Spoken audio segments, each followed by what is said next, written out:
రైతులందరికీ నమస్కారం అండి. నా పేరు శాంతమూర్తి, రాయదుర్గ మండలం, అనంతపురం డిస్టిక్. మేము పైనీరు 33-12 రకం వాడుతున్నాం. ఎలా అనిపించింది అన్న మీకు కొత్త రకం? కొత్త రకం అయితే బాగుంది. మేమైతే ఫస్ట్ టైం ఇది వేస్తున్నాం. పైనీరు 3312 బాగానే ఉంది, దిగుబడి బాగుంది. ఏవైతే రోగాలు కూడా తక్కువ, రోగాలు అయితే అసలు లేవు.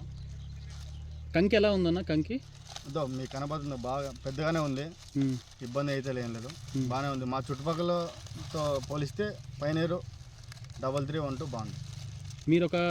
మీరు ఈ పైనీరు వాడారు కదా, మీరు రేపు ఎవరైనా ఒక రైతుకి పైనీరు వేసుకోమని చెప్తారా? అయ్యో, మోడల్ పేరుతో సహా చెప్తాను, నెంబర్తో సహా. ధైర్యంగా వేసుకోవచ్చా రైతులు? ధైర్యంగా పైనీరు 3312 అని పేరు చెప్పి వాళ్ళకి మీకు కావాలంటే షాప్ దగ్గరకు పోయి చెప్తామన్నా చెప్తా.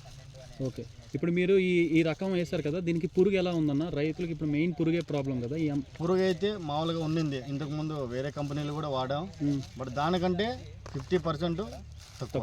అంటే పురుగు కూడా తక్కువ, రోగాలు కూడా తక్కువ, రోగాలు తక్కువ, దిగుబడి బాగుంది. సో రైతులు వేసుకోవచ్చు, ఎవరైనా నేను ప్రోత్సహిస్తాను వేసుకోవడానికి. ఇది ఆవలదట్లకు సంబంధించిన రైతు యొక్క అనుభవం. మీరు కూడా పైనీరు వాడండి, తర్వాత 10 మందికి సజెస్ట్ చేయండి.